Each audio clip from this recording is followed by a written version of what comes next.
we do what's right for kids. Ultimately, that's what it comes down to.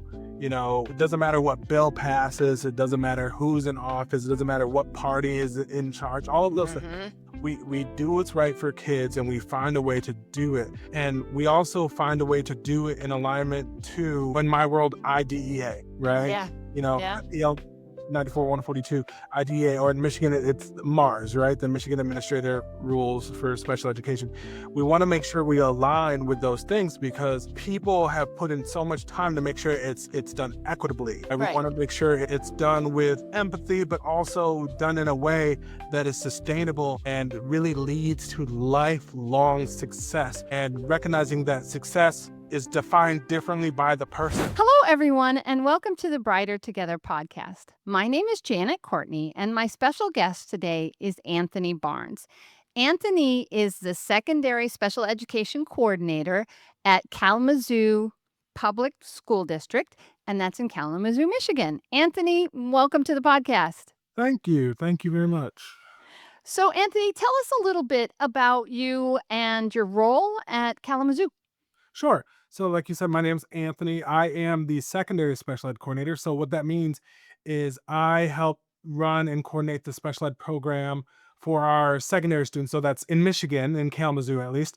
That's 6th grade through 12th grade with our transition services program, which are students who are 18 or have completed 4 years of high school, but they're still continuing to get resources and services. I've been in this role. I'm going into my 3rd year in this role. Before that, I taught middle school special education for about a decade here in Kalamazoo.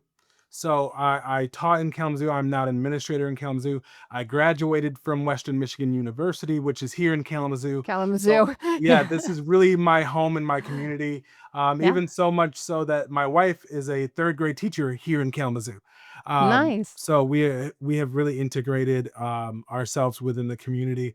And it's a beautiful thing because really when I was in school, I had an IEP as well, actually for speech and language, and for dyslexia, ADHD, and a couple other things. So it's really exciting to be able to be on the other end of that table, right? To help students and families. So that's a little bit about me. And What I a love it.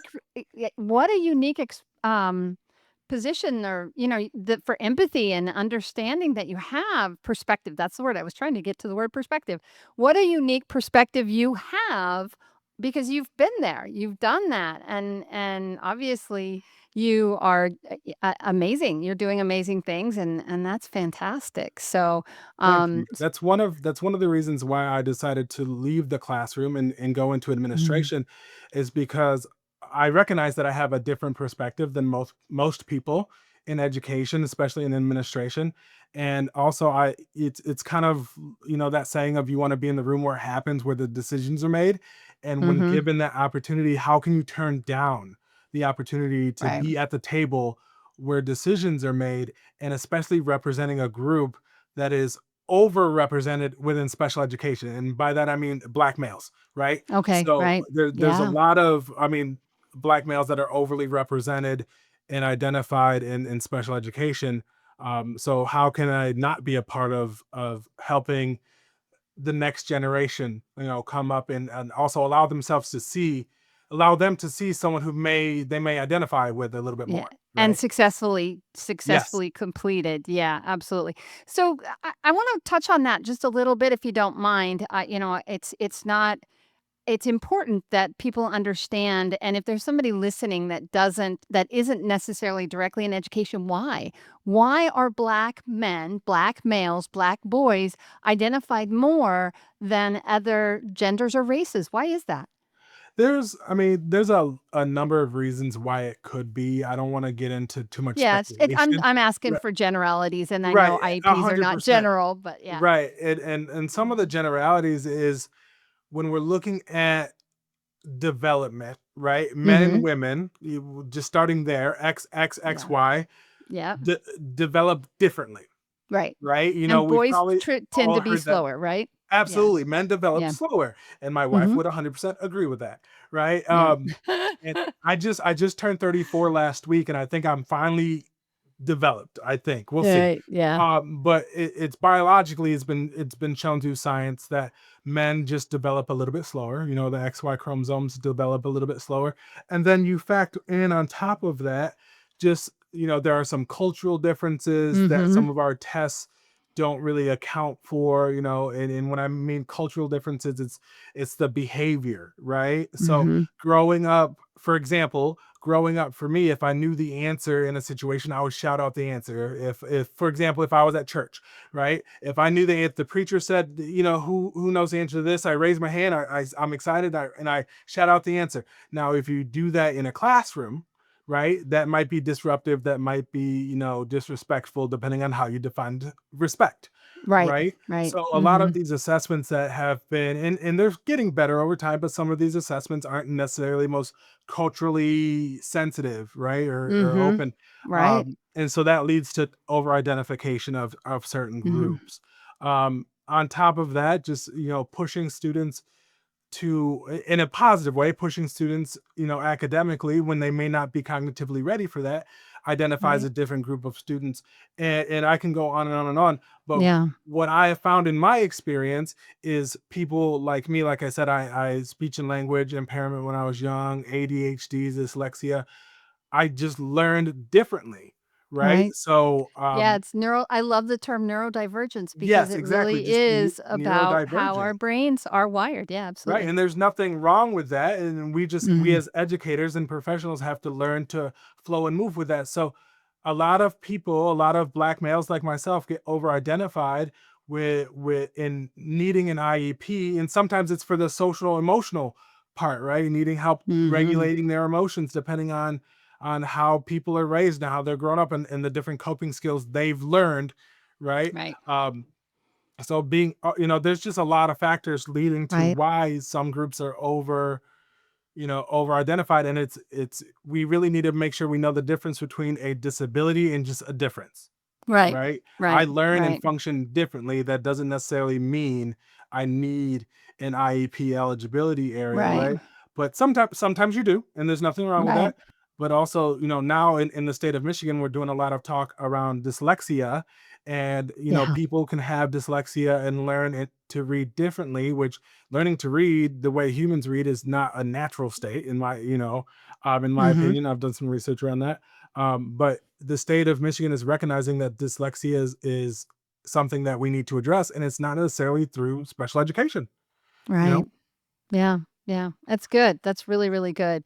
Um, it's funny. I wanna step back a little bit. You talked about being 34. We used to joke. My husband, I'm 57. My husband, they love to call me a cougar. He's 15 months younger than I am. Right? I'm not a cougar, but there you go. My kids love to tease me about that. But we used to tease him and say, "Yeah, men are like trees. They don't mature until they're 50." So I'm not trying to be. It's just a joke, but you know what I it's mean. It's just one of those funny things. I'm Men finding it to be definitely, true. yeah, and you process information so much differently. And I wonder Mhm. too, and this is just me speculating. We're a female dominated industry. Oh, And, 100%. so we don't even think the way, and that's not that we don't think about men and boys and whatever, but I think that's a piece of it that I hadn't even really ever Oh, clued that's into as well. That's So, absolutely true. When I graduated from Western Michigan University, I went there twice for my bachelor's and for my master's. When I mhm. graduated with my bachelor's degree, we had a cohort model, so we all got into the special ed program at the same time. We traveled through Oh, together, okay. Mhm. and so there were about 52 of us in our cohort at the time.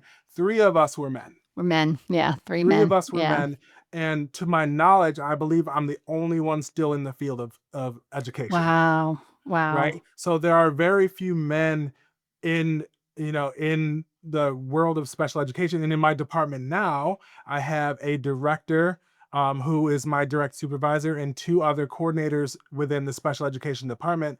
And they are all women. They're all All amazing women. women. Don't get Yeah. me wrong. They're all very brilliant women. Mhm. But I'm the only man, right, in our Right. department. And a You lot are of the what we students call we a serve. unicorn. Exactly. And so a lot of our students that we serve with IEPs are men or boys, Yeah. right? Or boys. So yeah, Yeah. it's once you get to a certain level, there's Yeah. definitely men are as represented in the field of education. It's kind of, in my opinion, kind of a flip of a lot of other industries, right? Right. Right. Yeah, and then, and I've talked to, women superintendents that are women. It flips as you get higher Yes. up too, which is really interesting too. Our dynamics of yes, there are lots of women very capable, but there aren't as many women superintendents in a female dominated. It's just like me being an entrepreneur. I never considered myself an entrepreneur, but apparently I am, Sure. and CEO and business owner and all of those lots of labels, pick a label, Mhm. right? Right.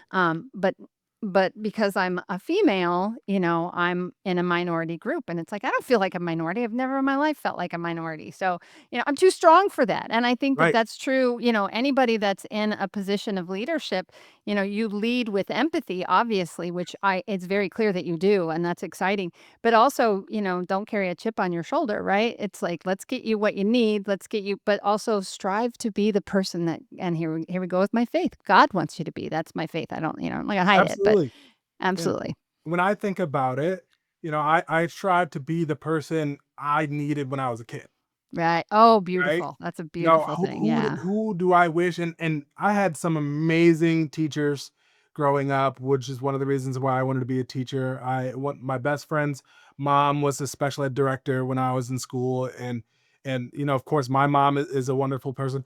But it's I think about who do I wish was around when I was growing up, Mhm. and wondering why I was in a special reading group, and wondering why I Mhm. struggled with the academics, but I did really well with music or athletics or other things. Right. So Yeah. I try to think about who if I could go back in time and talk to my younger self, what would have been helpful, and that's what Mhm. I try to think about when working with these kids.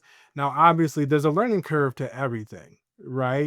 No one is fully formed, no one is perfect, Right. and striving for perfection is dangerous, right? Mhm. And I try to express that to students too. But at the end of the day, what can we do to support the youth in the next generation and their families, right? Right. Because I have to remember that I have the privilege of one being an adult. I've Mhm. made it to adulthood. That's a privilege.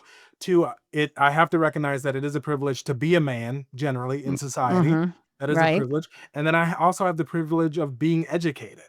Right. Right? A I've master's made it I degree with have a a master's master's degree. degree. I have Yeah. a master's degree. Yeah. That's a huge privilege. So how can I use the privileges that I have to help level the Mhm. playing field for other people, and the people that I've chosen to use my gifts to help the most are those people who have cognitive impairments, have learning difficulties, are on the autism spectrum. I could go on and on and on, Right. and Right. their families, Right, and their families, yeah, absolutely. Oh, I love and their that, I love families. that. You don't it's easy to forget their families and get caught up in the process and not Absolutely. remember, but that's fantastic. That just again, that tells me how incredibly I'm so impressed with you, Anthony, I really am. It's a pleasure to, just talk to you and see what you're doing and your passion, and, it's one of those things, I don't remember who said it, but if you do what you love, you'll never work a day in your life, another day in your life. So maybe it was Absolutely. Carnegie, I don't know. Who knows? But I'm not gonna stress about that. But it's true. Like if you're doing what you love and you're good at, and it's like that's and giving back, and that's what the Brighter Together podcast is all about: is giving back, giving you guys a Absolutely. platform. Lighthouse is blessed beyond measure. I am blessed beyond measure. So let's turn around and give that piece and give you a platform where you can talk about the things that matter to you, and the things that are important. So and the good things that are happening in education. Oh, So man. let's flip a little bit, and let's talk about what are some of your biggest wins, would you say? There are so many wins, right? I am very fortunate to have grown in education under some amazing leaders. When I was a Mhm. teacher, I had an amazing principal who really helped me grow.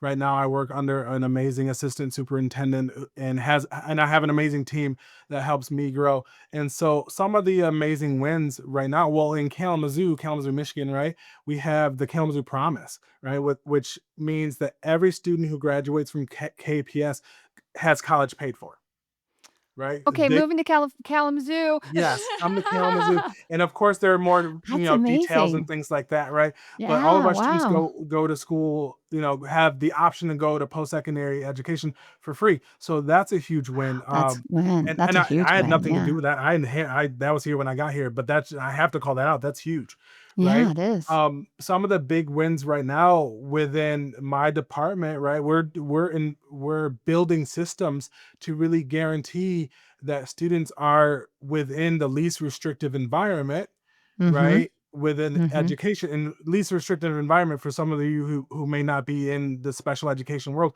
Least restrictive environment means they're in school in the most appropriate setting for them and getting the education that's the most appropriate for them, right? So some students are in all general education classes working towards a diploma. Some are in advanced courses working towards that, and then some students are in more vocational education courses or in the more hands-on courses. So I've been working with an amazing team to really build out what that continuum looks like for our students, Mhm. making sure that everyone gets an education, the free, appropriate public education, faith that Yep. they deserve, right? And Mhm. making sure that students really know their options and what's out there. I don't know about you, but for me, when I was in school, we pushed college, college, college, college. You have Oh, to go to yeah. college. You have to go to college. Oh, And yeah. I'm very grateful I went to college. It was a Mhm. grind, but I'm very grateful I went to college.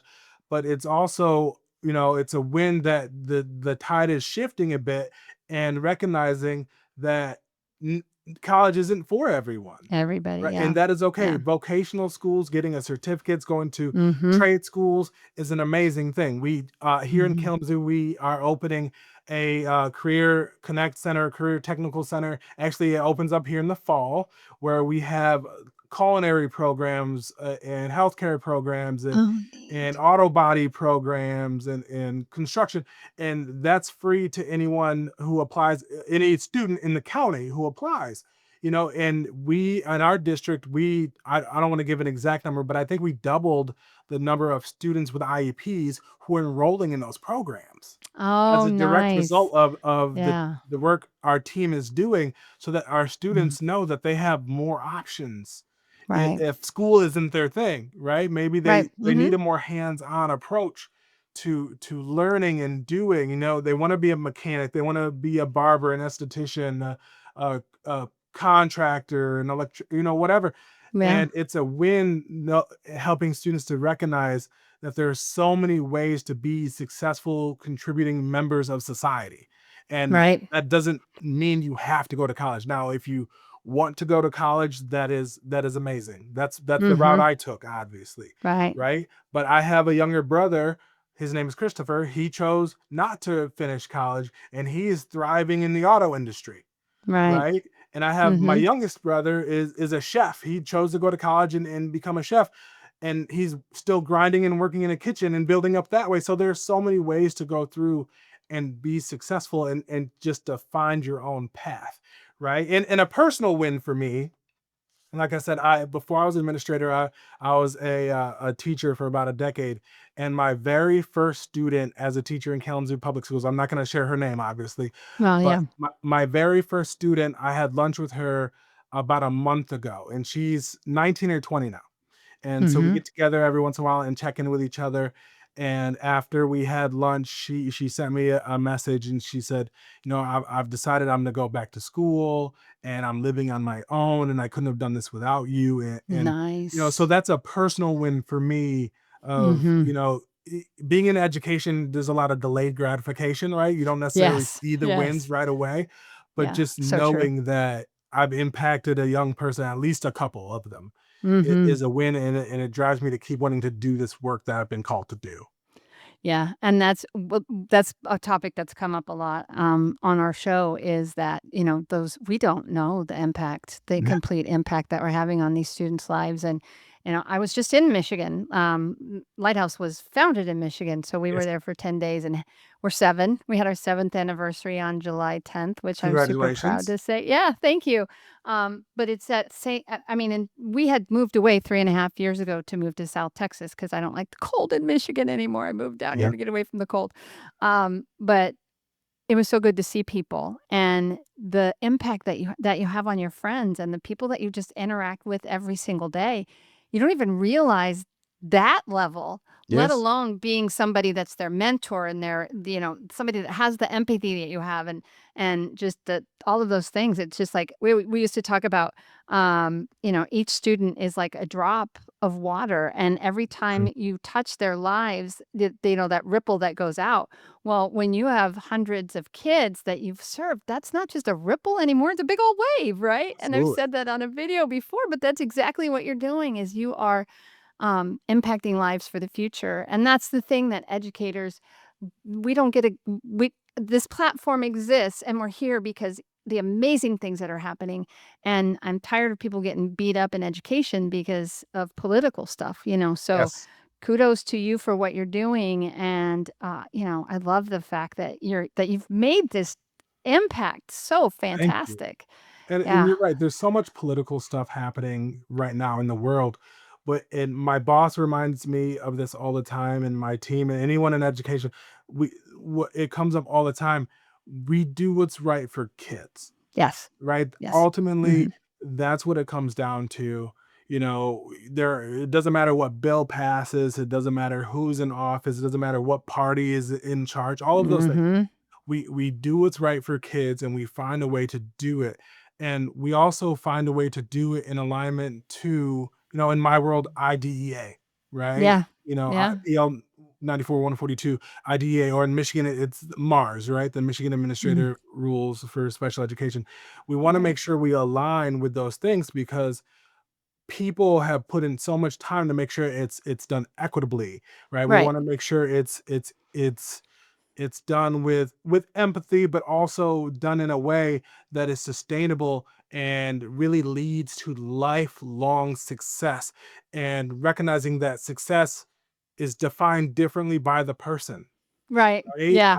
IEP means Absolutely. individualized education plan, Plan. right? Yes. And Yeah. so it's individualized. So what's right for me may be very different, and it probably is what's right for you, and then what's right for my wife, and what's right for the kids coming up Yeah. right now.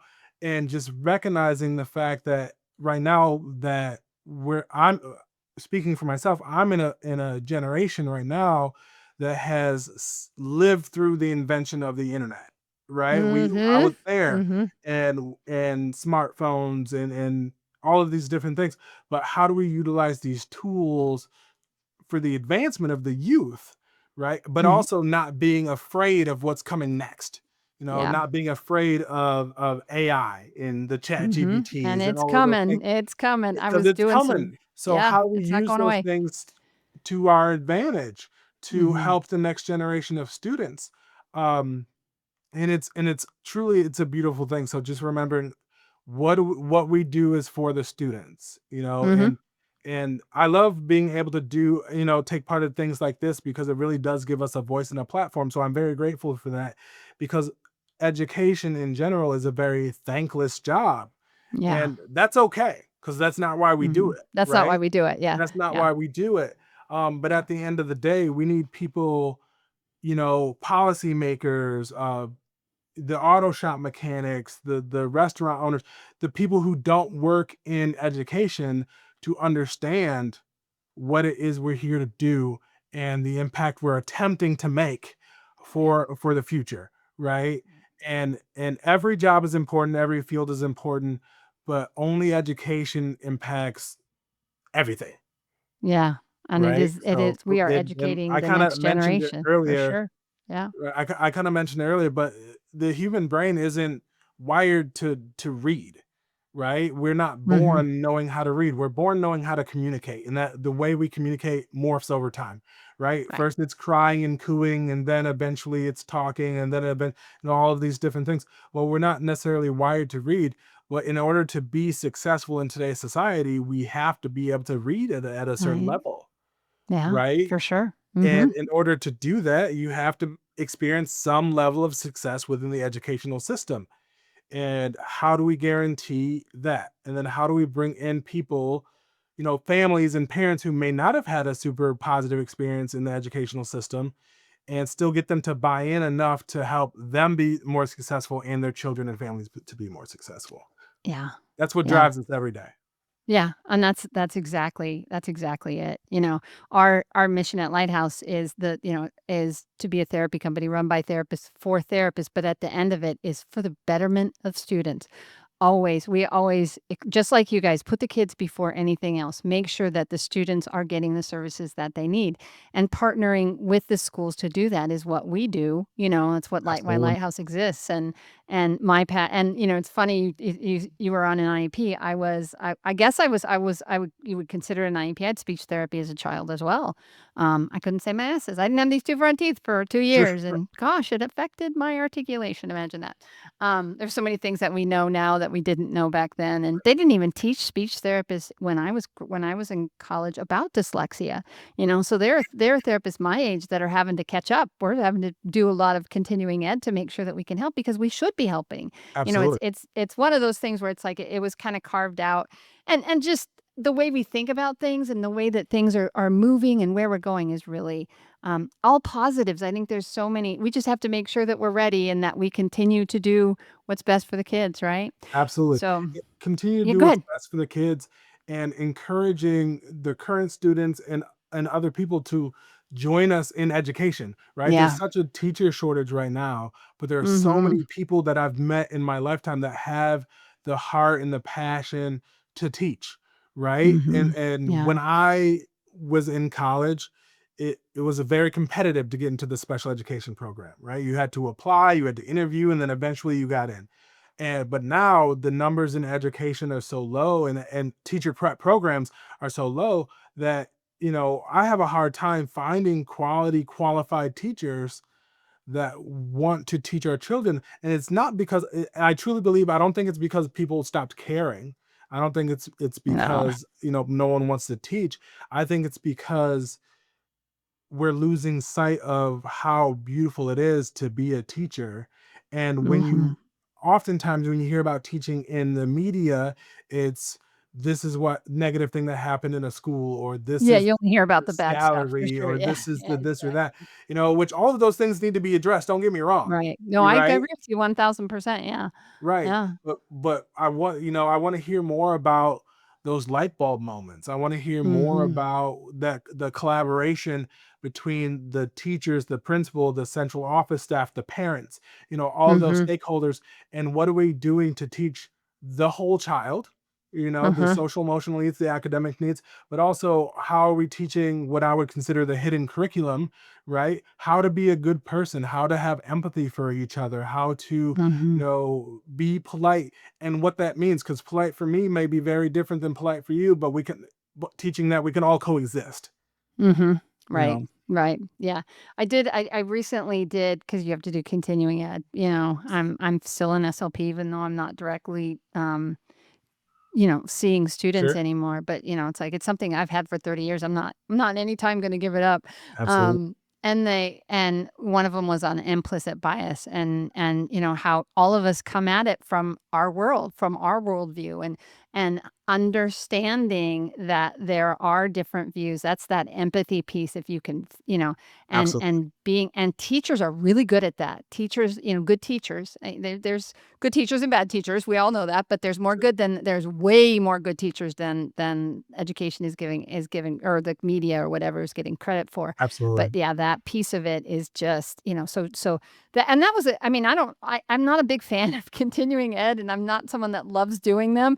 But boy, that was the one that really made me step back and look at myself and go, okay, well, I'm a 57-year-old successful white woman who Mhm. has a master's degree in speech pathology. It changes your world. It changes who you are, and you try really hard. And a Christian. I mean, I Right. put myself a Christian before anything else. So, it's one of those things where you go, okay, how am I being biased by the things that are just things that come naturally to me? So it just makes you think about what's important and that's why it's really so important that we put those kids before anything else because it doesn't matter what I want, it doesn't matter what's best for me. It's like, what are we doing? And from my perspective with our company, what are we doing that's putting Lighthouse in a way that serves those kids? It's like Absolutely. sometimes we make money and sometimes we don't. And people Sure. don't understand that I'm willing to do that. And it's like, why would you do that? Because it's not about the finances, it's about the kids. It just Right. makes it, I think it makes us a little bit different and why we don't take investors. And Sure. But it's the same line. I mean, you and I are like on the same wavelength for sure when it comes to all of Absolutely. that. So, And I and I and love I what you love that. Go ahead. No, go right I ahead. I'm appreciate you talking and bringing I up should. that implicit bias, right? Because Yeah. that it is very hard to be self-reflective about your own Yeah. biases, Because right? we're And always right, aren't we? We because we're always think always we're right. right. Yeah. And the first step is recognizing that everyone has a bias and it's Yeah. okay. It's just what you do with that, right? Mm-hmm. And Exactly. not assuming what other people's biases are and being self-reflective of like for example, I as a teacher I recognize that I was a lot more strict and tougher on my black male students with IEPs, and it's not because I didn't love them, it's not because I thought of them less, it's because I thought of them more. You Right. know, I saw Yeah. myself in each and every one of them, and Yeah. so I was harder on them saying, well, if I could do it, then you could do it, and this is, Right. you know, and it's recognizing that that is a form of implicit bias, and Mm-hmm. recognizing that I needed to step back and say, well, not all these students are me, Right. right? I have Right. some struggles and they have some struggles, but they may not be the same struggles, Right. right? And then, like I said, checking your privilege and recognizing the bias that you may have in that, and like, Mm-hmm. well, you know, especially being in education, we work with a lot of parents, and a lot of us often forget to stop using the jargon, stop using Yeah. the Yeah. acronyms, Right. and assuming that everyone knows what FAPE is and what LRE is, and that we're talking about the first percentile first percentile of the NWA assessment, Yeah. right? Yeah. And Our alphabet soup, we like it. Every the industry has alphabet it, and we have a is lot. Yeah. crazy, absolutely. And Yep. being able to slow down and help everyone understand what this is in a way that's not condescending to them, but also, Mm-hmm. you know, but meets them at their level. And a lot of teachers and educators recognize, oh, we have to meet the students at the level they're at. That's wonderful, but we also have to meet the parents and families and each other where we Mm-hmm. are. Yeah. Right? You Very know, the good. number of Yeah. times that I've explained to people what a percentile means, and like, okay, well, you have 100 people lined up, and your son is at the 14th percentile, so that means they're number 14 in line. You know, and that's okay, and that you have to do that because not everyone has the Yeah. education I have. Don't ask me to pop my hood and tell you what's under there Yeah. because I don't know, Exactly. right? Yeah. And I try Yeah. to remember and reflect that it's the same idea, right? My little brother will Yeah. laugh at me if he, you know, if I open the hood, he could tell me exactly what every part was, but don't ask him to dissect an IEP, Right. right? Exactly. And so we Because have to that's remember where our that. knowledge base is for sure. Yeah. Exactly. Yeah. And then circling back to the students, you know, explaining that to them that you may not understand it now, but our aim is for you to understand it in the future, Yeah. right? And but also let's lean into your passions and what you may be naturally drawn to and naturally good at, and do that, because like you said, if you love what you do, you're not working a day in your life. So if it's Mhm. torture for you to read a book and read an article and annotate, yeah, you may have to learn how to do that because there are some useful skills in there, but also maybe you really love gardening and getting your hands dirty, and that's okay too because we need people who have Yeah. all of these skills. Yeah, and then if you're gonna read something, let's read something about books about gardening and how you can do your gardening better, right? Exactly. That was one of my things as a speech therapist that I always did was what is the hook? That I always talk about the hook. What is the hook Yes, for that child that is gonna get them excited about coming to speech, you know?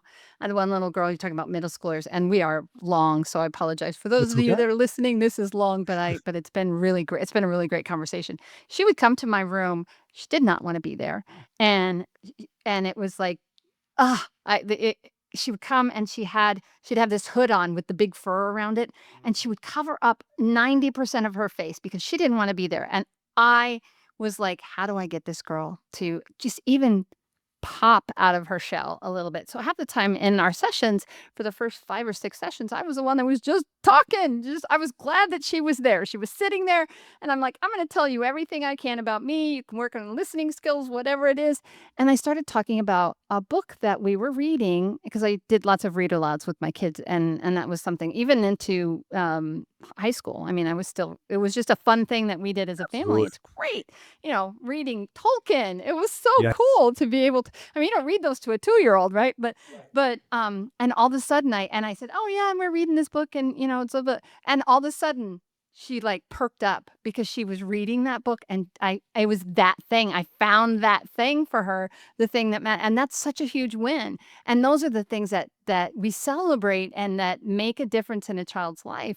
And, Absolutely. and I couldn't, and I was like, I was just flying high that day because I was like, "Yes, I finally found the thing." And then the next time she came, the hood was down. And then the next time, the coat was unzipped. And the next time, the coat was completely gone from the room, and it was, such a huge win. So, Absolutely, anyway, just finding those yeah, ways to connect with students yeah, to yeah, get them where that we see the potential in them and get them going that direction. It's whatever it yeah, takes. Absolutely. yeah.